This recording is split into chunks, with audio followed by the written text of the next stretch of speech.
Hey. I'm Al Kavadlo, and this is Ask Al. Today's question comes from Jesse, who wants to know how I would train to do 100 consecutive push-ups without stopping. Hey, Jesse. There's a famous Zen saying that goes, if you want to be a monk, you've got to make a lot of rice. In other words, you must be willing to do the boring, repetitive work if you want to get good at pretty much anything worthwhile. Now, if you're into calisthenics, chances are you're no stranger to push-ups.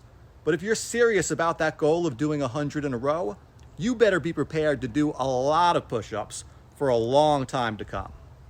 That said, here's exactly what I recommend.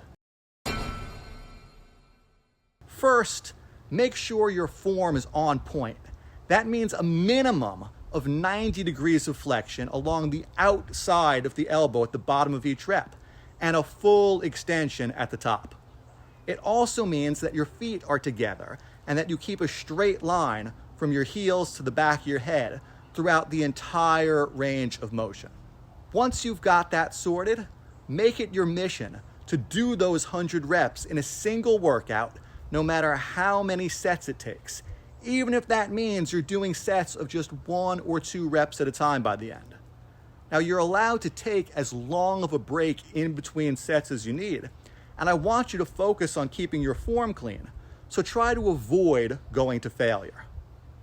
Completing all 100 reps will probably take a while at first, but with repeated efforts, the amount of sets required to reach that target should start to decrease, and eventually, you might even complete all 100 reps in a single unbroken set.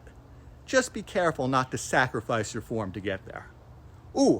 And don't feel constrained to using this template with only push-ups. This program is a fantastic way to increase your reps on just about any exercise. So squats, pull-ups, dips, and rows are all fair game, and more advanced people could even try it with pistol squats or muscle-ups, though you're unlikely to ever do a single set of 100 unbroken reps of either of those. Now, at first, I'd recommend only doing this once a week per exercise, but eventually, you can condition yourself to doing this a few times a week. Programming your workout doesn't have to be complicated, but you do have to work hard and be consistent in order to get results. Remember, you don't become a monk without making a lot of rice. Well, that's all the time I've got for now. If you enjoyed this episode, give me a thumbs up and don't forget to subscribe.